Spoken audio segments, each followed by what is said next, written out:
नमस्ते भारत। आज हम ट्रांसफॉर्मर को पूरा खोल के समझेंगे। Conservation tank, Buchholz relay, main tank, cooling tube क्या होती है, step up step down transformer क्या होता है, किस सिद्धांत पर यह ट्रांसफॉर्मर काम करता है, पूरा समझेंगे। शुरू से शुरू करते हैं, आप मेरे साथ अंत तक बने रहना। तो चलिए शुरू करते हैं बिना किसी बकैती के। ये सबसे पहले आते हैं साइंटिस्टिक और स्टेड, जो कि हमें बताते हैं कि अगर किसी भी तार में धारा प्रवाहित होती है यानी कि करंट फ्लो होता है तो उसके इर्द गिर्द मैग्नेटिक फील्ड बनती है। मैग्नेटिक फील्ड इर्द गिर्द बनती है। अब इसी चीज का सही इस्तेमाल किया फेराडे ने। उन्होंने थोड़ा विपरीत सोचा। उन्होंने सोचा यार किसी वायर में करंट फ्लो हो रहा है तो उसकी वजह से मैग्नेटिक फील्ड बनती है। क्या ऐसा नहीं हो सकता कि मैग्नेटिक फील्ड यानी कि चुंबकीय क्षेत्र की वजह से किसी तार में करंट प्रोड्यूस हो जाए यानी कि करंट पैदा हो जाए। यही दिमाग लगाया जो कि ट्रांसफॉर्मर में इस्तेमाल होता है। तो ये दिमाग कैसे लगाया, चलिए मैं आपको बताता हूं। ये देखिए होता क्या है, एक उन्होंने तार ले लिया, अब इसमें करंट फ्लो करा दिया आई। ये भी डीसी करंट है, ठीक है। डीसी मतलब डायरेक्ट करंट, ये बिल्कुल कांस्टेंट करंट है। अब इसके इर्द गिर्द मैग्नेटिक फील्ड तो प्रोड्यूस हुई, चुंबकीय क्षेत्र बन तो रहा है। अब इस चुंबकीय क्षेत्र के पास उन्होंने एक तार रख के देखा, दूसरा, ये पहला तार, ये दूसरा तार। अब उन्होंने चेक किया दूसरे तार में क्या कोई करंट फ्लो हो रहा है, एमीटर और गैल्वेनोमीटर लगा के, तो पता चला कि इसमें कोई भी करंट फ्लो नहीं हो रहा। फिर उन्होंने एक और प्रयास किया। अब की बार जो उन्होंने करंट लिया वो डायरेक्ट करंट नहीं लिया, यानी कि कांस्टेंट करंट नहीं लिया। अब की बार एसी करंट लिया। एसी करंट कैसा होता है? एसी करंट एक साइकिल में फ्लो करता है। जैसे कि मान लो 220 वोल्ट की वजह से हमें करंट बनाना है, या एसी करंट जो है एसी वोल्टेज की ही वजह से प्रोड्यूस होता है। तो पहले वोल्टेज समझो। आप हमारे घरों में 220 वोल्ट की सप्लाई है, तो 0 से 220, फिर 220 से 0, फिर करंट का डायरेक्शन रिवर्स यानी कि उल्टा हो जाता है, फिर 220, फिर 0, ऐसे करके एक साइकिल फ्लो होती है वोल्टेज की। अब इसी वोल्टेज का करंट इसके अंदर डाला। अब इस वोल्टेज का करंट डालेंगे तो इसमें देखो वोल्टेज बदल रहे हैं कि नहीं, बदल रहे हैं कि नहीं, ऊपर नीचे हो रहे हैं कि नहीं। अब इसके वोल्टेज की वजह से क्या होगा, मैग्नेटिक फील्ड भी बदलेगा, यानी कि मैग्नेटिक फील्ड क्या होगा, चेंज होगा। चुंबकीय क्षेत्र क्या होगा, बदलेगा। तो अब की बार ये चुंबकीय क्षेत्र जो है पहले कम होगा फिर बढ़ेगा, फिर उसका डायरेक्शन रिवर्स हो जाएगा यानी कि उल्टा हो जाएगा। अब ऐसे तार में जब हमने एसी करंट फ्लो कर दिया, एसी, तो मैग्नेटिक फील्ड बदल रहा है, बदल रहा है। अब इसी मैग्नेटिक बदलते हुए मैग्नेटिक फील्ड के अंदर दूसरा तार रख देंगे, तो पता चला दूसरी बार में कि यार इसमें करंट फ्लो होने लग गया, अब 0 नहीं है। यानी कि फेराडे का फर्स्ट लॉ ये कहता है कि किसी भी बदलते हुए मैग्नेटिक फील्ड में कोई दूसरा कंडक्टर रख दिया जाए तो उसके अंदर करंट इंड्यूस्ड हो जाता है, यानी कि करंट पैदा हो जाता है, या फिर इस तार के अंदर ईएमएफ इंड्यूस्ड हो जाता है। ईएमएफ इलेक्ट्रोमोटिव फोर्स इसकी फुल फॉर्म होती है, और ये कहीं ना कहीं वोल्टेज जैसा ही होता है लगभग। सरल भाषा में समझो कि इस तार के अंदर वोल्टेज आ जाता है, किसकी वजह से, बदलते हुए मैग्नेटिक फील्ड की वजह से। कांस्टेंट मैग्नेटिक फील्ड नहीं है, ये बदल रहा है, पहले कम है फिर ज्यादा हुआ, फिर डायरेक्शन बदल गई फिर कम हो गया, कुछ इस तरीके का सिलसिला। अब इसी चीज का ट्रांसफॉर्मर में कैसे इस्तेमाल होता है, ये चीज उन्होंने सीधे तार में नहीं की, एक कॉइल में की। एक कॉपर की कॉइल ले ली, अब उसमें एसी करंट डाल दिया। जैसे ही उन्होंने एसी करंट डाला तो पता चला कि इसमें मैग्नेटिक फील्ड कुछ इस तरीके की बन रही थी, इस तरीके की मैग्नेटिक फील्ड बन रही थी ऐसे कॉइल में। अब ये मैग्नेटिक फील्ड बन गई, अब इसके पास दूसरी कॉइल रख दो, जैसे ये पहली कॉइल, ये दूसरी कॉइल रख दो। अब ये मैग्नेटिक फील्ड इसको काटेंगी दूसरी कॉइल को। अब इसके अंदर मैग्नेटिक फील्ड क्यों आई, क्योंकि हमने एसी वोल्टेज की सप्लाई दे दी, जिसकी वजह से इस कॉइल के अंदर करंट गया हुआ एसी वाला, है ना। एसी वोल्ट की सप्लाई दी, एसी करंट गया, इस करंट की वजह से मैग्नेटिक फील्ड बनी जो कि बदल रही थी बार बार, और उसी मैग्नेटिक फील्ड की वजह से इसके अंदर करंट इंड्यूस्ड हो गया, इसके अंदर नया करंट पैदा हो गया एक, या नया ईएमएफ पैदा हो गया, कुछ ऐसे पढ़ लो इस बात को, ठीक है। जैसे कि यहाँ पे आप समझ सकते हो, ये मैग्नेटिक फील्ड लाइन से बहुत सारी चुंबकीय क्षेत्र की लाइन बना दी है। अब वो इसको कट करेंगी तो इसके अंदर भी करंट फ्लो होगा। अब आप ध्यान से देख पा रहे होंगे कि ये वाली जो लाइंस हैं, ये वाला जो मैग्नेटिक फील्ड है वो तो उपयोगी है, लेकिन साला ये वाला मैग्नेटिक फील्ड वेस्ट जा रहा है। अब इसका सही इस्तेमाल कैसे करें? वेस्ट थोड़ी ही करना है, क्योंकि ट्रांसफार्मर में इस्तेमाल करना है। तो इस कॉइल को किस पे लपेट दिया? आयरन कोर पे, सॉफ्ट आयरन कोर पे लपेट दिया। आयरन मतलब ये नरम धातु की है, नरम लोहे की एक छड़ है, एक प्लेट है, ऐसा बोल लो। उसके ऊपर क्या किया? कॉइल लपेट दी ऐसे कॉपर की।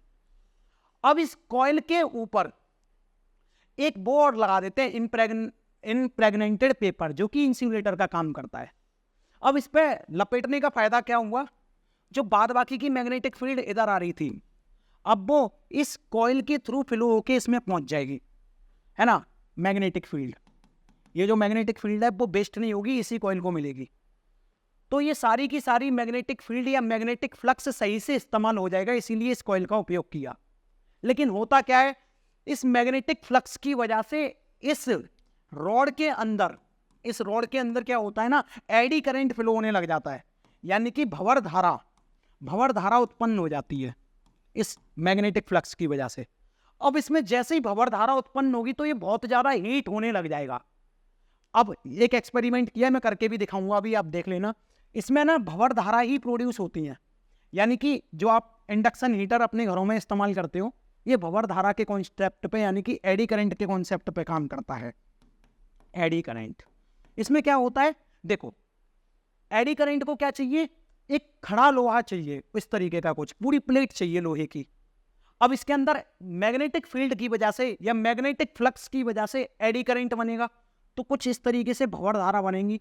और ये भंवर धारा एक लोहे के अंदर फ्लो करेंगी। लोहे के पास बहुत सारा रेजिस्टेंस होगा, तो बहुत सारा रेजिस्टेंस होगा तो ये हीट ज़्यादा होगा, और हीट ज़्यादा होगा तो इंडक्शन के केस में तो हमें हीट ही करना है, क्योंकि इस पर हमें चीज़ें बनानी है, रोटी बनानी है, ठीक है, सब्जी बनानी है, तो हीट की रिक्वायरमेंट है।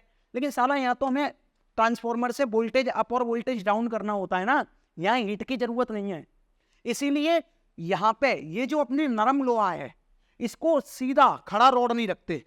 आपने बचपन में इसके साथ खेला होगा, ये ई, इस लोहे को ना पतली पतली पतली पतली पतली पतली लेयर में काट देते हैं, और फिर ई या एल शेप की डिजाइन दे देते हैं, जिससे इसके अंदर भंवर धारा उत्पन्न ना हो। अगर भंवर धारा उत्पन्न होगी तो बहुत ज्यादा हीट होने लगेगा। पर अभी भी काम बना नहीं है, ऐसा नहीं है कि भंवर धारा जीरो बनेगी। इसमें भंवर धारा बनेगी तो सही, पर इतनी नहीं बनेगी कि बहुत ज्यादा हीट हो। जैसे कि हम ये लेमिनेटेड कोर इस्तेमाल कर रहे हैं यहाँ पे सॉफ्ट आयरन की, तो अब इसमें कुछ इस तरीके की भंवर धारा बनेगी, बिल्कुल गोल गोल नहीं बनेगी, ठीक है। अब इससे क्या है, इतना ज्यादा करंट, इतना ज्यादा हीट नहीं बनेगा, है ना, इतना ज्यादा हीट नहीं बनेगा। इसीलिए क्या किया, बहुत पतली पतली लेयर बना ली, 0.25 से 0.5 mm तक की ये पतली शीट होती हैं। अब इनके ऊपर एक लेप लगाया जाता है, वार्निश का लेप। और वार्निश का लेप इसीलिए लगाया जाता है कि इन्हें चिपका देंगे बिना लेप लगाए तो फिर से ये एक ही तरीके का बिहेव करेगी। इसीलिए इनके बीच बीच में वार्निश का लेप डाला जाता है, जिससे भंवर धारा उत्पन्न होकर चिपक ना जाए, सारी मिल ना जाए, है ना। तो वार्निश का लेप लगा के अलग अलग कर दिया जाता है इन सारी प्लेट को, तो एडी करंट इसमें कम प्रोड्यूस होगा और हीट भी कम जनरेट होगी, जिसकी वजह से ट्रांसफॉर्मर्स की इफिशियंसी बढ़ जाएगी। अब समझते हैं कि आखिरकार बाइंडिंग कैसे होती है। तो बाइंडिंग के लिए यही सॉफ्ट आयरन लेते हैं। वैसे तो और अच्छा मटेरियल लेना है तो सिलिकॉन स्टील लेते हैं, लेकिन कई ट्रांसफार्मर में सॉफ्ट आयरन लेते हैं। सॉफ्ट आयरन ले लिया, उसके ऊपर क्या किया, कॉइल लपेट दी। सॉफ्ट आयरन को कुछ इस तरीके से लिया है, ठीक है, ऐसे। अब इसके ऊपर ना कॉइल लपेट दी, तो पहले प्राइमरी कॉइल होती है, फिर उसके ऊपर एक पेपर लगाया जाता है जिसका नाम क्या है, इम्प्रेग्नेटेड पेपर, है ना। उस पेपर के ऊपर सेकेंडरी कॉइल लगाई जाती है। अब इस कॉइल की पूरी बाइंडिंग इस ट्रांसफार्मर के अंदर रख दी जाती है। हुआ क्या है, ऐसा नहीं है कि अभी ये गर्म नहीं होगा, अभी भी गर्म होगा, लेकिन पहले के मुताबिक थोड़ा कम गर्म होगा। इसीलिए इसके अंदर रख के ना खाली जो जगह बचेगी, ये हीट नहीं करना ना, इसे ठंडा रखना है हमें, तो जो खाली जगह बचेगी इस टैंक में, उस टैंक में भर देते हैं नेफ्था ऑयल। ये तेल भर दिया इसके अंदर। अब नेफ्था ऑयल में ये डूब जाएगा पूरा। अगर ये थोड़ा गर्म होगा तो नेफ्था ऑयल इसको क्या करेगा, ठंडा कर देगा ठंडा। तो इसे ठंडा रखने के लिए नेफ्था ऑयल जरूरी होता है, इस टैंक में भर दिया जाता है, और खाली जगह भी हमको नहीं चाहिए। उसके बाद क्या होता है, उसके बाद ये होता है कि जब ये नेफ्था ऑयल रख दिया और ट्रांसफार्मर जब अपने हाई लोड पे काम करता है, भंवर धारा भी बन रही है, 1 घंटे में नहीं, 2 घंटे में नहीं, 3 घंटे में नहीं, 5 घंटे में तो गर्म होगा, है ना। तो ये कॉइल और ये सॉफ्ट आयरन कोर गर्म होगी और वो टैंक में रखे हुए तेल को अपनी हीट ट्रांसफर कर देगी, तो तेल भी गर्म होने लगेगा। अब तेल क्या होगा, टैंक के अंदर उबाल मारता है, तो उसको थोड़ी सी जगह चाहिए। अब उसी जगह की बात करते हैं। तो एक ऊपर इस ट्रांसफॉर्मर के मेन टैंक के ऊपर, किसके ऊपर, मेन टैंक के ऊपर एक कंजर्वेटर लगा दिया जाता है, या कंजर्वेशन टैंक लगा दिया जाता है। एक्सपेंशन टैंक भी है इसका नाम। अब आप सोच रहे होंगे कि सर यार एक बात बताओ, जब कंजर्वेशन टैंक लगाया जाता है तो इस मेन टैंक को बंद किया जाता होगा। बिल्कुल बंद किया जाता है, बेल्ट किया जाता है, बल्कि उसके ऊपर ये टैंक लगाया जाता है। फिर ये एक छोटा सा बेल्व होता है, इस बेल्व के थ्रू यहाँ पे ना नैप्था ऑयल डाला जाता है। अब इस कंजर्वेटर टैंक के आधे टैंक तक उसको भरा जाता है, नैप्था ऑयल को। अब सवाल ये उठता है कि पूरा क्यों नहीं भरा जाता। पूरा इसीलिए नहीं भरा जाता क्योंकि जब कॉइल गर्म होगी, कोर गर्म होगी, तो वो जैसे दूध उबलता है ना, ऐसे ही ऑयल उफान मारेगा। उफान मारने के बाद ऊपर आ सकता है, बहुत ज्यादा गर्म होने के बाद। अब ऊपर आएगा तो हमें जगह तो छोड़नी पड़ेगी, इसीलिए हमने ये आधा टैंक खाली छोड़ दिया कि जब भी ये उफान मारे ऊपर आए तो आने दो भैया, इसको थोड़ी जगह दो। तो वो जगह दी गई है। अगर उफान के लिए उसे जगह नहीं दी जाएगी, टाइटली पैक कर दिया जाएगा, तो ट्रांसफॉर्मर के फटने के चांस बढ़ जाएंगे, इसीलिए ट्रांसफॉर्मर फट जाते हैं, है ना। लेकिन आजकल इतने ज्यादा हाईली एडवांस टेक्नोलॉजी के ट्रांसफॉर्मर हैं, फटते नहीं है। मैं बताता हूं क्यों। तो इसका आधा भरना समझ गए आप, एक्सपेंशन वेल्व का, है ना, एक्सपेंशन टैंक का आधा इसलिए भरा जाता है क्योंकि ये फटे ना। अब होता क्या है, नैप्था ऑयल जब गर्म होने लग जाता है बहुत ज्यादा, तो ऊपर जाता जाता है, ऊपर जाता जाता है, ऊपर जाता जाता है, ठीक है। तो इसके अंदर जो आधे में हवा भरी हुई होती है वो बाहर निकल जाती है। फिर जब टैंक में जो तेल भरा हुआ है वो ठंडा होगा, ठंडा होने के बाद सुकड़ेगा सुकड़ेगा सुकड़ेगा, फिर से नीचे आ जाएगा, तो फिर से इस टैंक के अंदर हवा आएगी, है ना। अब वो हवा ना क्लियर होनी चाहिए, एकदम साफ होनी चाहिए, उसमें नमी नहीं होनी चाहिए।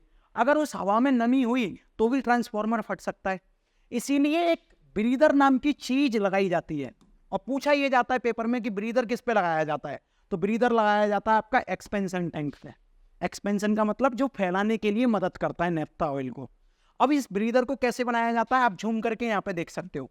ब्रीदर में एक ये हिस्सा है और एक ये हिस्सा है। इस हिस्से में जो है सिलिका जेल भरा जाता है, सिलिका जेल जो आपके लैपटॉप के बैग में मिलता है या इलेक्ट्रॉनिक आइटम्स में मिलता है। अब ये सिलिका जेल क्या करता है, जो बाहर से हवा आएगी, हवा जो है इसी ब्रीदर की अंदर से होके जाएगी। अब इस हवा में गंदगी भी होती है, छोटे छोटे पार्टिकल्स भी होते हैं रेत के, और इसके अंदर ह्यूमिडिटी यानी कि नमी भी होती है। तो ये सिलिका जेल क्या करता है, नमी को सोख लेता है। जो हवा में नमी होगी वो ये सोख लेगा। और ऑयल लेवल ये नीचे इसलिए लगाया जाता है कि हवा में जो गंदगी है तो ये तेल उस गंदगी को चिपका ले, तो जो शुद्ध हवा होगी वो इस टैंक के अंदर चली जाए, इस ब्रीदर की मदद से टैंक के अंदर चली जाए, इसीलिए ये लगाया जाता है। अब एक और चीज आती है यहाँ पे जिसका नाम है एक्सप्लोजन वेंट। कई बार क्या होता है, कई बार ये होता है कि टैंक भर गया, मान लो टैंक भर गया, तेल बहुत ज्यादा गर्म हो गया, तेल उफान मार रहा है, तो अब क्या होगा, अब ये होगा कि एक एक्सप्लोजन वेंट लगा दिया जाता है, क्योंकि ट्रांसफॉर्मर को फाड़ना थोड़ी ही है। एक्सप्लोजन वेंट में होता क्या है, ये जो हिस्सा है ये वाला, ये इतना लंबा नहीं आता सूंड सा, अब ये बहुत छोटा आता है आजकल के ट्रांसफॉर्मर में।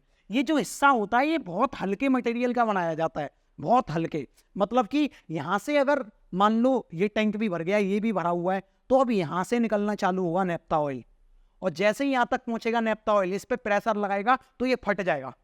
यानी कि ट्रांसफॉर्मर के फटने से पहले ही एक्सप्लोजन वेंट फट जाएगी और तेल फिर यहाँ से बाहर निकल जाएगा, ट्रांसफॉर्मर को फटने नहीं देगा। कई बार क्या होता है, यहां तक पहुंचने की नौबत ही नहीं देते ट्रांसफॉर्मर को, क्योंकि एक रिले होती है बुकोल्ज रिले। बुकोल्ज रिले कुछ इस टाइप की होती है, कुछ इस टाइप की, और ये जो बुकोल्ज रिले है कहाँ लगाई जाती है, मेन टैंक और एक्सप्लोजन टैंक के बीच में लगाई जाती है। एक्सपेंशन टैंक के मेन टैंक और एक्सपेंशन टैंक के बीच में लगाई जाती है, और इन दोनों टैंक को ये कनेक्ट करती है। इस बुकोल्ज रिले के अंदर मरकरी होती है, और ये किसी इलेक्ट्रिसिटी से काम नहीं करता, ये पूरा मैकेनिकल काम करता है। इसके अंदर मरकरी भरी हुई होती है। जब इसके अंदर टैंक से नेफ्था ऑयल जाएगा, क्योंकि इसी के अंदर जा रहा है मान लो, तो ये क्या करेगा, मरकरी को पुश कर देता है। और मरकरी धातु है, मरकरी को जैसे ही पुश करेगा तो एक लेवल तक आने पर ये अलार्म सर्किट बजा देता है, यानी कि अलार्म बजा देता है कि भैया देखो टैंक में जो है नेफ्था ऑयल एक लेवल तक आ गया है, इसको बंद कर दो। अगर फिर भी अलार्म नहीं बजता मान लो गलती से, तो फिर एक और लेवल पार होता है नेफ्था ऑयल का, तो उसके बाद ट्रिप ब्रेकर होता है। जैसे एमसीबी ट्रिप होती है ना, ऐसे ही ट्रांसफार्मर में एक ट्रिप ब्रेकर होता है जो कि इस मरकरी से पता करता है कि भाई साहब अब ऑयल यहाँ तक पहुँच गया है, अब इस ट्रांसफार्मर को खुद से खुद ट्रिप कर दो, यानी कि बंद कर दो। तो इस तरीके से ट्रांसफार्मर ट्रिप हो जाता है। इस तरीके से बुकोल्ज रिले काम करती है। अब आप बड़े ध्यान से देखो, ये मेन चीज है यहाँ पे कूलिंग ट्यूब। क्या होता है कि बार बार जब हम ट्रांसफार्मर को चलाते रहते हैं, क्योंकि सप्लाई चाहिए भैया, ट्रांसफार्मर तो चलेगा ही, तो अब इसके अंदर क्या होता है, नेफ्था ऑयल बहुत ज्यादा गर्म होगा, बहुत ज्यादा गर्म होगा, बहुत ज्यादा गर्म होगा। तो नेफ्था ऑयल को टाइम टू टाइम ठंडा करने के लिए एक सिस्टम बनाया गया है जिसको हम बोलते हैं कूलिंग ट्यूब और रेडिएटर। आप देखते होंगे, आप अगर गिलास में चाय लेते हो, तो वो बहुत गर्म होती है, लेकिन उसी चाय को थरिया में पलट लो और वो चाय फैल जाती है, उसको एरिया बहुत ज़्यादा मिल जाता है, सरफेस एरिया, तो वो चाय जल्दी से ठंडी हो जाती है। और अच्छे से समझाऊं, आप जब नहाते हो शावर के नीचे, तो आप ध्यान से देखना, टोंटी से उसी पानी को बाल्टी में लोगे ना तो वो कम ठंडा होगा, लेकिन शावर से जब वो पानी बूंदों में टपकता है अपने ऊपर, तो वो ज़्यादा ठंडा महसूस होता है। क्यों? क्योंकि वो बूंदों से पतला पतला होके निकल रहा है, इसीलिए। ठीक है, इसी तरीके से यहाँ पे ये छोटी छोटी ट्यूब बना दी जाती हैं, ये छोटी छोटी ट्यूब बना दी जाती हैं। होता क्या है, जैसे ही ये लैमिनार, ये जो कोर है लोहे की, ये गर्म होती है, क्योंकि ट्रांसफार्मर चलेगा, एडी करंट फ्लो होगा तो गर्म तो होएगी। गर्म होने के बाद ये तेल को गर्म करेगी, तेल उफान मारेगा। अब जब तेल उफान मारेगा तो वो है ना इन ट्यूब में जाता है, और इन ट्यूब में सब में धीरे धीरे टपक टपक के बूंदों की तरह टपकता है, ऐसे जैसे सावर में से बूंद टपक रही हैं, ऐसे है ना, टपक रही हैं, फुब्बारे में से बूंद टपक रही हैं। तो होता क्या है, इन्हें है ना सरफेस एरिया ज़्यादा मिल जाता है, और बूंद टपकती है तो उन्हें ठंडा होने का समय मिल जाता है। फिर ये टपक टपक के यहाँ पर ठंडी होकर फिर वापस से इसी टैंक में चली जाती हैं। तो कूलिंग ट्यूब या रेडिएटर लगे होते हैं ट्रांसफार्मर में, जिससे ये naphtha oil time to time अपने आप ठंडा होता रहे, इसमें कोई भारी काम करने की जरूरत नहीं है। अब जो बड़े बड़े ट्रांसफार्मर होते हैं उसके अंदर ना पंखे लगा दिए जाते हैं, क्योंकि बड़े बड़े ट्रांसफार्मर के अंदर जो नेफ्था ऑयल होता है उसको बहुत जल्दी ठंडा करना पड़ता है। तो अब रेडिएटर के आसपास पंखे लगा दिए जाते हैं कि भाई जैसे ही इसके अंदर तेल आएगा, उसकी गर्मी को ये पंखे क्या करते हैं, बाहर फेंकते हैं, वो आराम से तेल ठंडा हो जाएगा। सारा काम है यहाँ पे तेल को ठंडा रखना, ठंडा नहीं रखेंगे तो ट्रांसफार्मर फट जाएगा। तो अब आपने ट्रांसफार्मर में डंडे से लगे हुए देखे होंगे, इन्हें बुशिंग बोलते हैं या फिर टर्मिनल भी बोल सकते हो। ये 4 डंडे हैं, 1 2 3 4, ये 1 2 3 छोटे वाले हैं। ये ना, इसमें होता क्या है, ये हाई वोल्टेज बुशिंग है। हाई वोल्टेज बुशिंग पे देखो आप, ये लाल कलर की ना इंसुलेटर लगाई गई है, ये पोर्सिलीन की बनी होती है। ये लाल कलर का इंसुलेटर इसीलिए लगाया जाता है क्योंकि ये देखो जो ट्रांसफार्मर की बॉडी है वो मेटल की है, और ये बाइंडिंग वाला पोर्शन है जिस पे कोर की बाइंडिंग हुई थी ना कॉइल की, ये वो वाला पोर्शन है। तो वो कॉइल की बाइंडिंग कहीं मेटल से टच ना हो जाए, इसीलिए ये इंसुलेटर लगाया जाता है पोर्सिलीन का।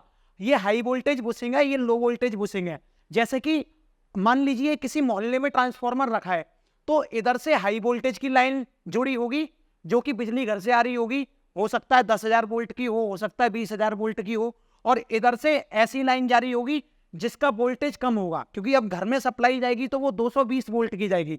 तो ये हाई वोल्टेज बुशिंग, ये लो वोल्टेज बुशिंग क्या करती है, ट्रांसफार्मर में स्टेप डाउन ट्रांसफार्मर हो जाता है। ये स्टेप डाउन ट्रांसफार्मर का मतलब क्या हो गया, इस ट्रांसफार्मर की मदद से वोल्टेज को डाउन कर देना। अब ये 10,000 वोल्ट की सप्लाई है मान लीजिए, स्टेप डाउन कर दिया वोल्टेज, तो यहां से अब जो जाएगी घरों के अंदर वो 220 वोल्ट की जाएगी। इसी तरीके से ट्रांसफार्मर को लगाकर वोल्टेज बढ़ाया जा सकता है और घटाया जा सकता है। जब बिजली घर में जो ट्रांसफार्मर लगाए जाते हैं वो स्टेप अप ट्रांसफार्मर होते हैं, यानी कि वोल्टेज को बहुत ज्यादा हाई कर देते हैं, 1,00,000, 2,00,000, 3,00,000 वोल्टेज के आसपास कर देते हैं, है ना। ये इसीलिए किया जाता है क्योंकि जो अपना करंट है वो बहुत दूर तक भेजा जा सके, है ना, 50, 100, 200 किलोमीटर दूर तक भेजा जा सके। जितना ज्यादा हाई वोल्टेज होगा बिजली घर के पास, या जहाँ पे करंट बन रहा है वहाँ पे, है ना, तो इसीलिए हाई वोल्टेज से लो वोल्टेज की तरफ करंट फ्लो होता है। अब घरों के पास स्टेप डाउन ट्रांसफार्मर लाया जाता है, क्योंकि अब बहुत ज़्यादा वोल्टेज का करंट घरों में दे देंगे तो इलेक्ट्रिकल अप्लाइंसेस जो हैं ब्लास्ट हो जाते हैं। अब वो ब्लास्ट थोड़ी करने हैं, इसीलिए ऐसा ट्रांसफार्मर लाया जाता है जो कि स्टेप डाउन ट्रांसफार्मर होता है। अब यहाँ पे ना ये जो प्राइमरी कॉइल है, ये जो सेकेंडरी कॉइल है, उसके जो अंटे हैं यानी कि नंबर ऑफ टर्न्स हैं, उस पर डिपेंड करता है कि स्टेप अप ट्रांसफार्मर होगा या स्टेप डाउन ट्रांसफार्मर होगा। यानी कि मान लो ये प्राइमरी कॉइल है, मान लो ये सेकेंडरी कॉइल है जो कि आयरन कोर पर लपेटी गई है। अगर प्राइमरी कॉइल के नंबर ऑफ टर्न्स ज्यादा होंगे और सेकेंडरी कॉइल के नंबर ऑफ टर्न्स कम होंगे, तो इसका मतलब ये हुआ आपका स्टेप डाउन ट्रांसफार्मर। क्योंकि देखो number of turns is directly proportional to EMF. इसका मतलब ये हुआ कि जितने ज्यादा कॉइल के नंबर ऑफ टर्न्स होंगे उतना ज्यादा वोल्टेज डेवलप होगा। तो अगर प्राइमरी कॉइल पे नंबर ऑफ टर्न्स ज्यादा है तो यहाँ पे वोल्टेज हाई होगा, तो ये हाई वोल्ट हो गया। और यहाँ पे सेकेंडरी कॉइल पे नंबर ऑफ कॉइल्स कम है तो ये लो वोल्ट हो गया। तो ये स्टेप डाउन ट्रांसफार्मर है क्योंकि हाई वोल्ट से लो वोल्ट दे रहा है। समझ में आया? वोल्टेज को ड्रॉप कर रहा है। अगर यहाँ पे नंबर ऑफ टर्न्स कम हो जाए और यहाँ पे बहुत ज्यादा हो जाए तो ये स्टेप अप ट्रांसफार्मर हो जाएगा। ये number of turns per depend करता है कि स्टेप अप ट्रांसफार्मर बनाया है या स्टेप डाउन ट्रांसफार्मर बनाया है। किसके number of turns per? Primary coil और सेकेंडरी कॉइल के। ठीक है, अब बड़े ध्यान से सोचो आप। अभी आपने सुना कि यहाँ पे ये जो कोर इस्तेमाल होती है वो सॉफ्ट आयरन की इस्तेमाल होती है, यानी कि नरम लोहा की। हम इसको कट कर देते हैं, लेकिन ट्रांसफार्मर में कई तरीके के लॉसेस होते हैं, जैसे कि हिस्टेरिक लॉसेस, है ना। अब हिस्टेरिक लॉसेस में क्या होती है? एनर्जी बेस्ड होती है ट्रांसफार्मर की। अब यहाँ पे सॉफ्ट आयरन को हटाया जाता है। हिस्टेरिक लॉसेस में क्या होता है?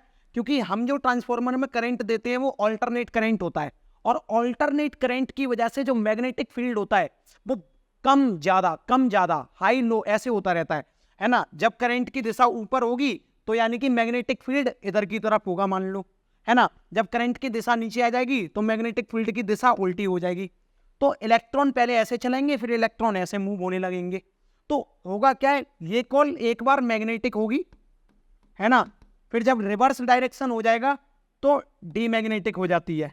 मैग्नेटिक डायमैग्नेटिक, मैग्नेटिक डायमैग्नेटिक, तो बार बार चुंबकीय चुंबक आ जाती है एक बार, और एक बार ये चुंबकीय हीन हो जाती है। तो जिसकी वजह से होता क्या है? इसके अंदर एक हिस्टेरिसिस लॉस होता है ना। फिर ये बहुत ज्यादा हीट कर जाएगी, इसके अंदर ऊष्मा आ जाएगी।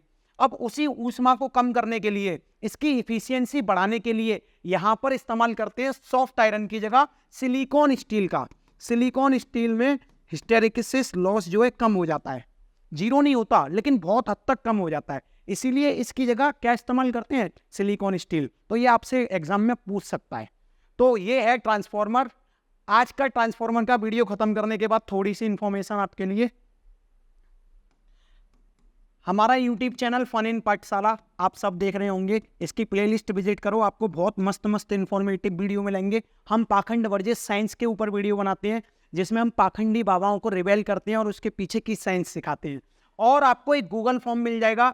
हमारा एक कॉलेज है जिसमें आप एडमिशन ले सकते हो। हमारा एप्लीकेशन है फन इन पाठशाला, जिसपे 99 रुपये का कोर्स मिलेगा, आप वो भी परचेस कर सकते हो। तो आप हमारे इन चीज़ों से जुड़ सकते हो और लाभ उठा सकते हो।